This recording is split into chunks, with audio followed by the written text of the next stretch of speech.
ជាង2ឆ្នាំមកនេះពួកយើងទាំងពីរមកលេងខេត្តសៀមរាបច្រើនដងរកបណ្ដោះប៉ុន្តែមិនដែលបានធ្វើវីដេអូផ្លូវការមួយសោះហើយសម្រាប់ដំណើរកម្សាន្តជើងនេះវិញពួកយើងមកលេងខេត្តសៀមរាបតែមួយយប់ហើយចំថ្ងៃសម័យរាត្រីតែម្ដងដើម្បីបើកទំព័រទី1នៃខេត្តសៀមរាបទីឋានឱសថមួយនេះអូខេចាំថ្ងៃនេះដែរយើងទៅសៀមរាបចំថ្ងៃសម័យរាត្រីមកហើយយើងទៅតាមមួយយប់ទេឥឡូវម៉ោង6ចឹងពីហ្នឹងទៅញ៉ាំបាយនៅស្គុនតែម្ដងthen ណាសានត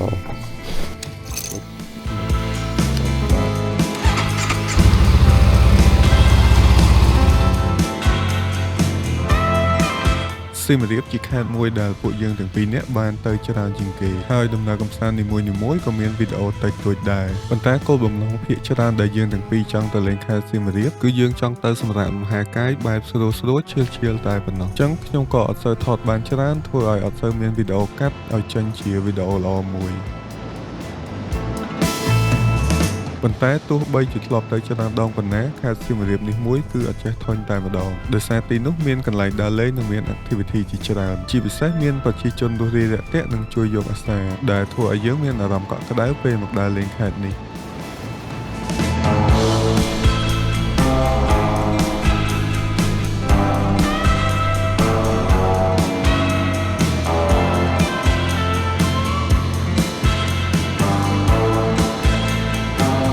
ជិះបានជិត80គីឡូម៉ែត្រយើងក៏មកដល់ស្គុនដើម្បីឈប់ចូលញ៉ាំអីពេលព្រឹកសិន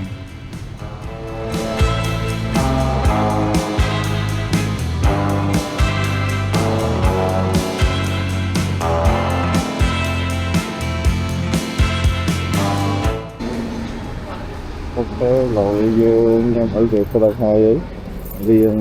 ខាត់ទៅបន្តិចដូចតែហាងគាត់មានច្រើននេះនេះអត់អីដូចថាតើលើកនេះយើងឲ្យទៅប្រញាប់ដែរបើធម្មតាយើងប្រញាប់អីយើងចេញមកតែម៉ោង9ម៉ោងព្រមតែនេះយើងចូលមកម៉ោង6យើងមកដល់នេះម៉ោង7ម៉ោង3:50ដំណើរកម្សាន្តលើកនេះយើងអត់ទៅបញ្ញាប់ដោយសារតែយើងអត់មានកម្រងទៅដើរលេងកន្លែងច្រើនទេបើប្រៀបធៀបទៅនឹងសៀមរាបជើងមុនវិញងើបទៅតាំងពីម៉ោង4យប់ដើម្បីឲ្យទៅដល់សៀមរាបម៉ោង9ព្រឹក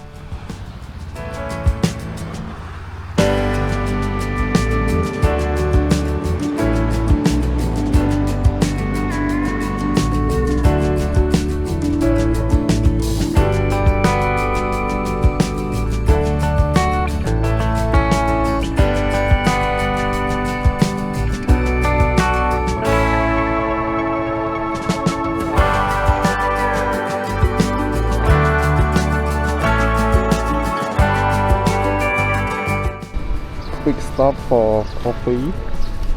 នៅបារាយចឹងឥឡូវយើងចេញទៅមុខទៀតហើយជិះជាមួយតារាសូមតាខ្មៅច្រេញដល់វ៉ាន់តាខ្មៅដែលដៃគូខ្ញុំពាក់ហ្នឹងមិនមែនពាក់យកលុយអីទេប៉ុន្តែដោយសារតែមុននឹងមកដើរលេងមួយថ្ងៃមិនដឹងទៅធ្វើស្អីឲ្យភ្នែកហើមួយចំហៀងប៉ុន្តែទោះឈឺយ៉ាងណាក៏មិនអាចហាមឃាត់ការចង់ដើរលេងបានឡើយ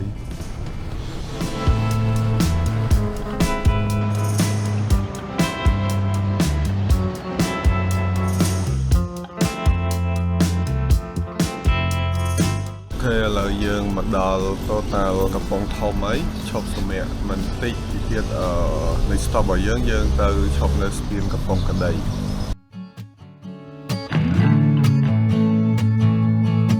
ខ្ញុំក៏ជាមនុស្សម្នាក់ដែលចូលចិត្តស្ដាប់បទពីដើមដែរពេលធ្វើដំណើរអញ្ចឹងដំណើរកម្សាន្តលើកនេះខ្ញុំបានរៀបចំ playlist មួយសម្រាប់ស្ដាប់តាមផ្លូវឲ្យត្រូវនឹងទីតាំងដែលខ្ញុំកំពុងជិះទៅដល់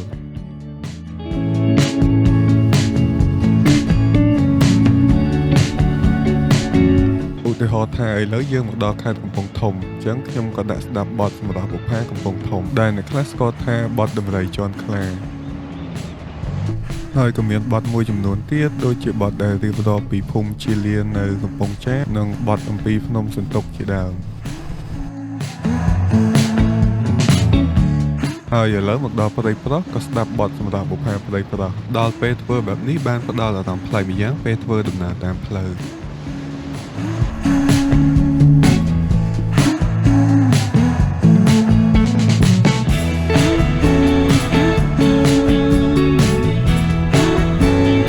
មកដល់ទីប្រជុំជនកំពង់ក្ដីយើងក៏បត់តាមផ្លូវចាស់ទៅកាន់ស្ពានប្រាប់ទិសដែលជាគោលដៅមួយនៅថ្ងៃនេះ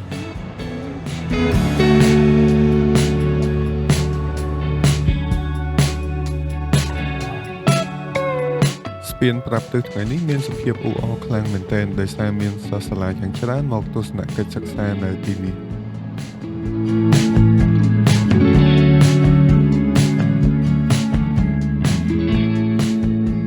ឥឡូវយើងកំពុងចុះទៅក្រោមស្ពានប្រាប់ទៅកំពង់ក្ដីខែនេះខែប្រាំងអញ្ចឹងអត់មានទឹកទេយើងអាចដើរចុះមកក្រោមបានស្ពានកំពង់ក្ដីឬគេហៅថាស្ពានប្រាប់ទិសចេះតែប៉ុណ្ណឹងវ៉ាផ្លូវនេះមិនមែនតែម៉ូតូទេណាសូម្បីតែឡានធុនក៏អាចបើកបានដែរប៉ុន្តែឥឡូវដោយសារតែស្ថានភាពស្ពានធុនធំគេបើកតែមួយចំហៀងទេដែលឲ្យត្រឹមតែរថយន្តធុនតូចឬក៏ម៉ូតូបើកមកតែប៉ុណ្ណោះ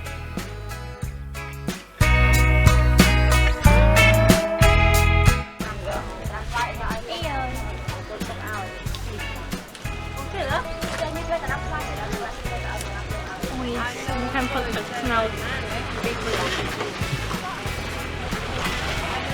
ខាងផឹកទឹកស្នោតតាំងពីបនភូមិហ៎ទំផឹកលឹកមុនពេញជិតផ្ទះសោះអត់ណាផឹកទេអត់ណាហ៊ានផឹកទេ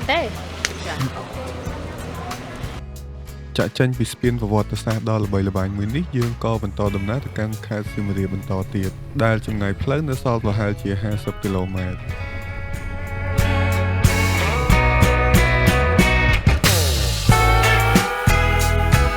តាមគម្រោងយើងប្តង់ថានឹងចូលលេងប្រាសាទបាគងសិនមុននឹងបាយថ្ងៃប៉ុន្តែដោយសារតែដល់ម៉ោងបាយហើយយើងក៏ចូលញ៉ាំបាយតែម្ដងនៅកន្លែងដែលយើងចូលញ៉ាំរាល់ដង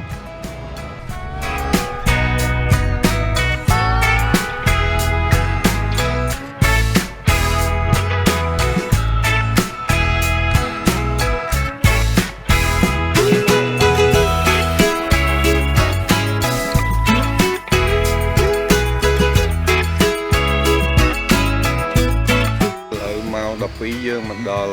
ម្ដុំបាគងហើយខ្ញុំចូលមកញ៉ាំបាយកន្លែងដែលខ្ញុំញ៉ាំរហដងកន្លែងនេះខ្ញុំចូលទៅចៃដន្យនៅមុនក្រោយមកទៀតឲ្យតែមកដល់បាគងនឹងទៅចូលញ៉ាំនៅនឹងរហូតហើយអូខេឥឡូវម្ហូបយើងមកដល់ហើយសាមញ្ញធម្មតាអត់មានអីមានតែម្ហូបហើយនឹងត្រីអាំងពីមុខហ្នឹងសារមកដល់ពីនេះញ៉ាំទៅតែប៉ុណ្្នឹងបញ្ហាមួយទៀតពេលដើរលេងពីអ្នកអញ្ចឹងចង់ញ៉ាំម្ហូបអីច្រើនក៏ញ៉ាំអត់កើតដែរដោយសារតែបើយើងកំងច្រើនមុខមកយើងញ៉ាំអត់អស់ដូចយើងចេះមកទៅពីអ្នកចង់ញ៉ាំមាន់មួយអីទៅមិនរួចទេហើយឥឡូវម៉ោង2ហើយញ៉ាំបាយកន្លះម៉ោងដេកអស់1ម៉ោងអញ្ចឹងឥឡូវយើងចេញទៅប្រាសាទបាគងជិតនឹងដែរទោះបីជាប្រាសាទបាគងនេះស្ថិតនៅតាមផ្លូវដែលយើងធ្វើដំណើរមកកាន់សៀមរាបប៉ុន្តែពួកយើងអត់ដែលបានចូលលេងតទេសោះហើយពេលខ្លះបានត្រឹមតែជិះកាត់ជិះជុំវិញមើលពីខាងក្រៅហើយក៏ហួសទៅកន្លែងផ្សេងទៀត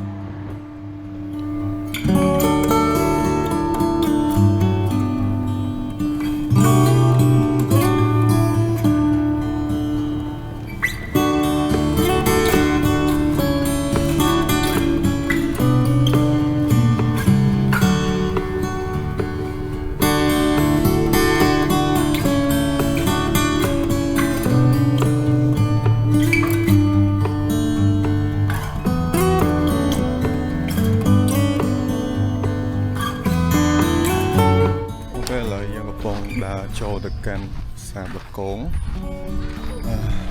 ប្រាសាទបាគងនេះជិះកាត់បានដងហើយតែដែលបានចូលហើយលើកនេះមកចូលនឹងម្ដងហើយបានស្គាល់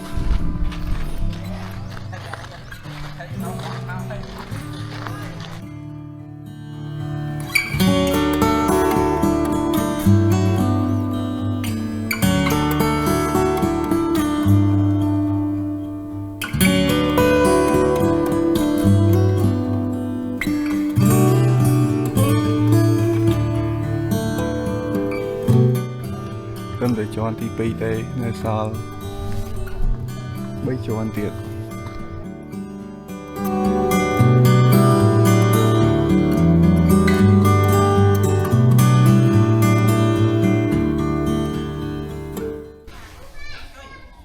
តែអាពេលចាញ់មកមិញមិនពេញលឹកធ្លាក់បាក់អីចឹង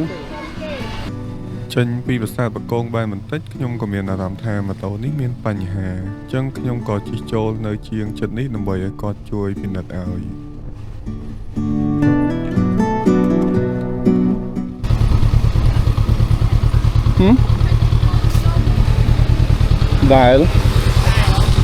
ដែលបងបាទហើយពេលជិះទៅវាលឺក្លឹបនៅមុខនេះ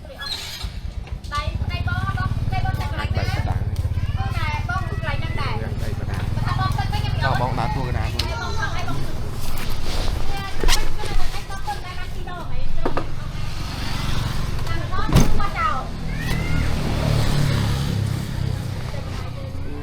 បាយកណ្ដាលមកនិយាយរុំទៅបាយកណ្ដាលហ្នឹងបងអានេះប្រើលេខអីបងម៉ាន់លេខ6លេខមកជិះទៅឆ្កឹះហូតបាទពេលយើងជិះបានលឺមែនអត់ហ្នឹងហើយលឺប៉ាប់បាយកណ្ដាលមក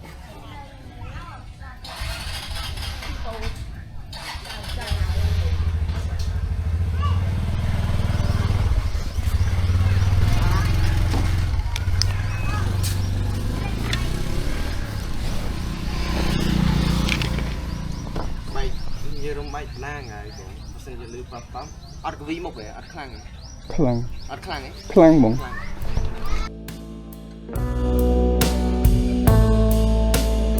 ឥឡូវយើងនៅជាងម៉ូតូ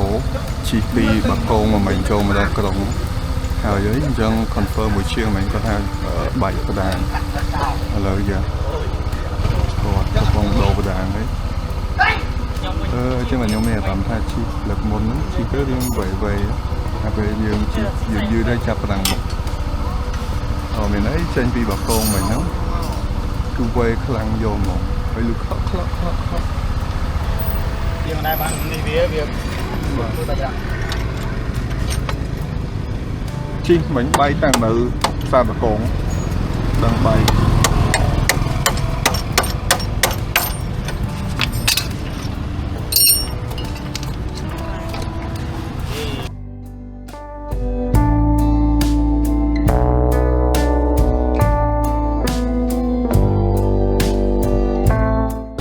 ម៉ោង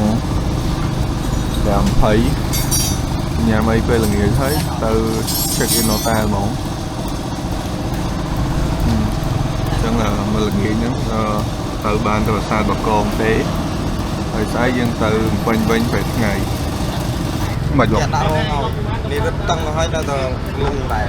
ពលខ្ញុំខទៅរងយកម៉ែនណាបាទយកសឹកបាយមើលសហ្នឹងហើយ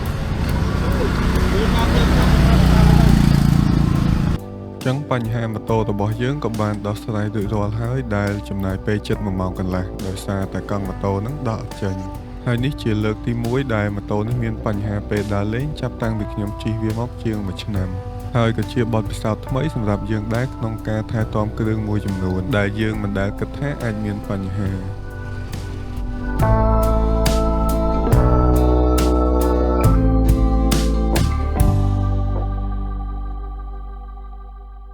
នេះប្រហិតគេនៅចិត្ត ABA មកស្ទឹងហ្នឹងឥឡូវមកញ៉ាំអីដោយសារតែធ្វើម៉ូតូមិញអស់លុយអីអញ្ចឹងមានបាត់ចិត្តទៅដល់ទៅប្រហិតអីនៅឡើយគាត់តែមានតុកកៅអីអង្គុយអញ្ចឹងយើងអង្គុយនៅលើខឿនអានេះដូចជាកាហ្វេឬក៏អូតែលរ៉ោនខំទៀតពពូបើនេះបាត់ទៅ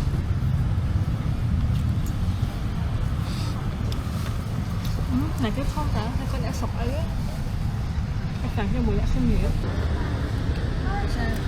thật sự là tuần tra mặt chung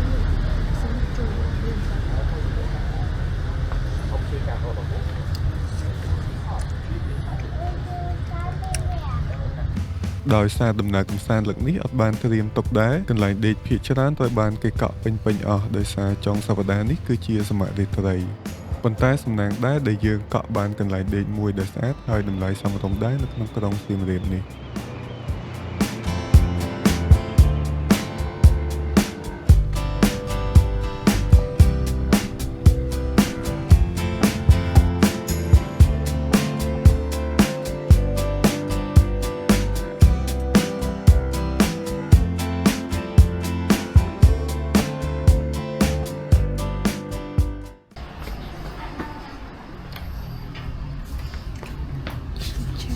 ពីម្នាក់នៅក្រោយនឹងចំទឹក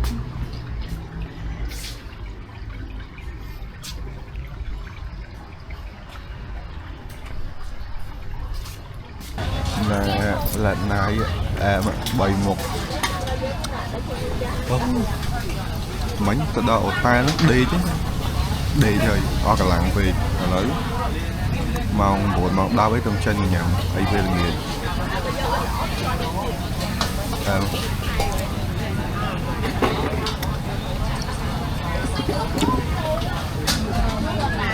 ខំថាមកហូបច្រើនពេកញ៉ាំអត់អស់អញ្ចឹងមានណាឥឡូវមកអានេះយើងអត់នេះទេអត់ញ៉ាំទេអានេះទុកខ្ចប់យកទៅអត់តែវិញហើយពីមុខនេះគឺអស់លេងហ្មង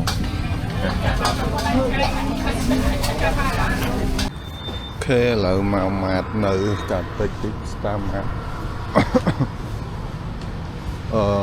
មកដល់ទិញអីផឹកតិច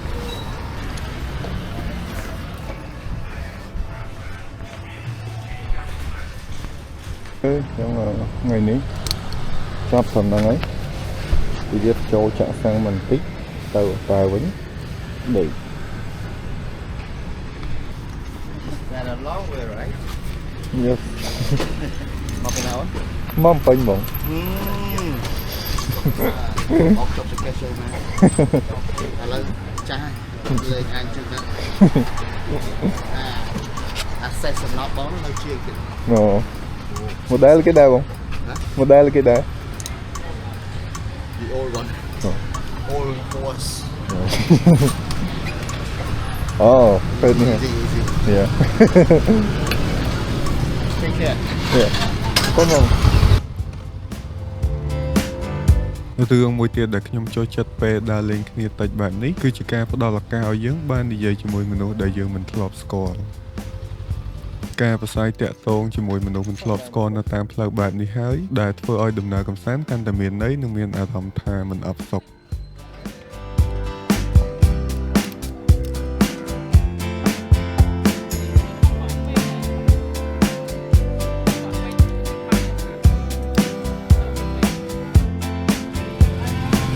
mình chào mình ăn mình chào sang rồi chào pi phân đi bàn má nè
បាទខឹងនេះឯងចូលចាក់សាំងតិចទៅខឹងនេះឯងសាំង3ម៉ោងសាំងស្វ័យចាក់យូរចឹងហើយ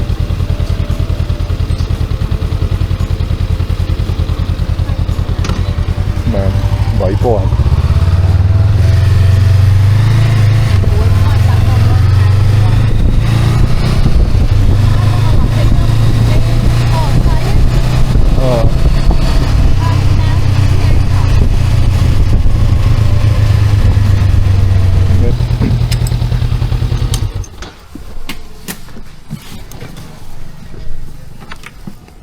ឡើងយើងបិទដំបងឲ្យបងអត់អីទេបាទ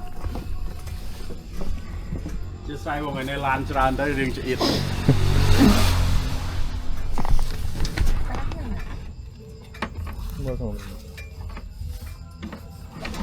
ចង់បានមួយដែរតែប្រពន្ធទិញឲ្យសោះលុយឲ្យតែគេអស់យ៉ាប់នេះមកមើលហើយអត់ ទោះបីជាយើងមកខេត្តសៀមរាបនេះចំថ្ងៃសមត្ថត្រីក៏ពួកយើងអត់មានកម្រងដើម្បីទៅមើលនោះដែរដោយសារតែរៀងអស់កម្លាំងខ្លាំងពេកកាលពីម្សិលមិញ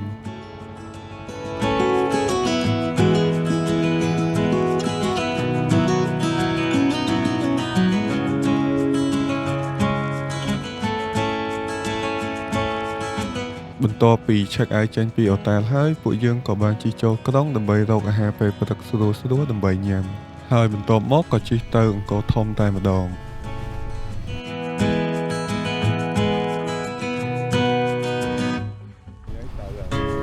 ដោយសារខ្លោងទ្វារទន្លេអុំថ្ងៃនេះមានមនុស្សច្រើនយើងក៏ជិះតាមប្រាសាទកំពង់ក្ដីនិងតាព្រំហើយចូលតាមខ្លោងទ្វារជ័យផ្នែកខាងកើតវិញ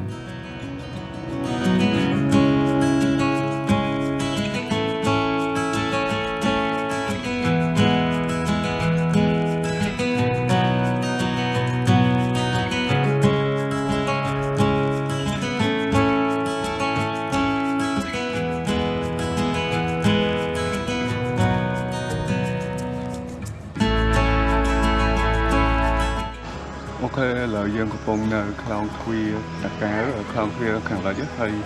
យើងមកនេះយើងមកថតរូបបានផុសទីចាំដាក់ចូលនៅក្នុងវីដេអូនេះហើយមើលហើយอยากមើលវីដេអូ behind the scene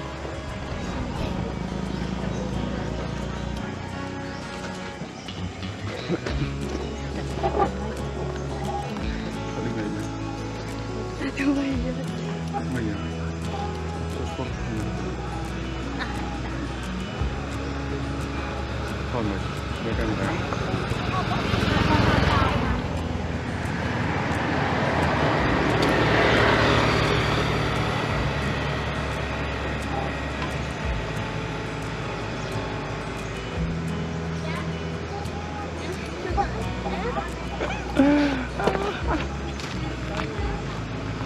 thôi với mình cầm mẹ xanh mình nó bôi hả chào photo session ចាំមើលរូបនៅក្នុងវីដេអូទាំងអស់គ្នា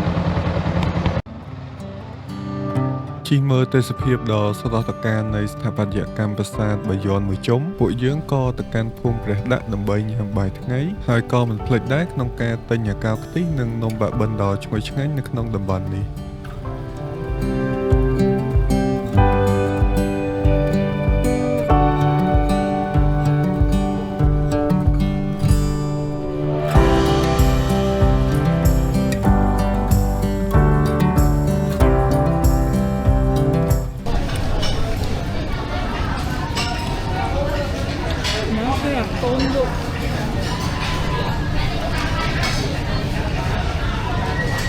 con rồi bắt tao nữa tinh ơi mình nghe việc nhà tinh ngọc như vậy mẹ biểu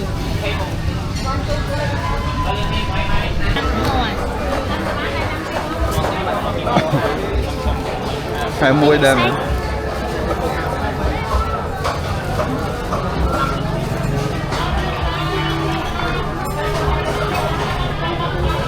phải mua đêm nữa lớp ca chọc và ép ca chọc bơi cái chọc bà ca chọc bà tính nhà mìnhចេញពីញ៉ាំបាយយើងជិះរកទិញនំបាក់បិនមួយចាស់របស់យើងពេញភូមិព្រះដាក់ស្មានតែគាត់ឈប់លក់នៅថ្ងៃនេះតែតាមពិតគាត់ផ្លាស់ប្ដូរទីតាំងនៅចិត្តនឹងដែរ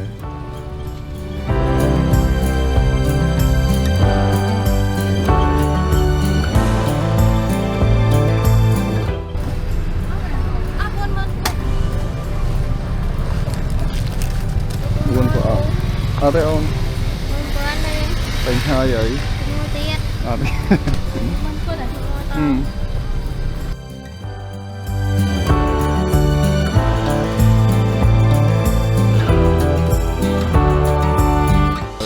មេឃក្តៅពេកចឹងអត់ទាន់ទៅពេញឥឡូវហ្នឹងណានឹងអង្គុយនៅកាហ្វេហើយជាកន្លះម៉ោងហ្នឹងទៅវិញបានដាក់បិណ្ឌ4 អប់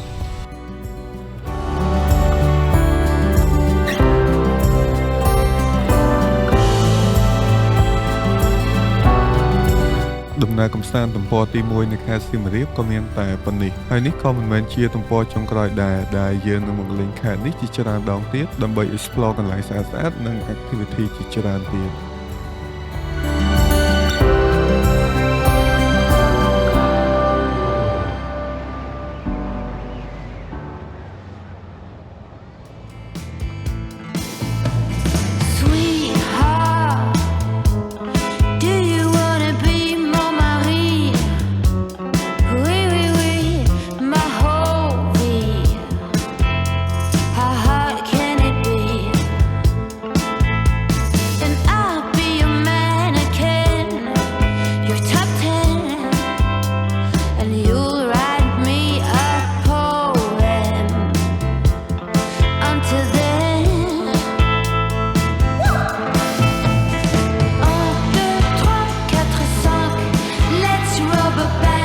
អរគុណ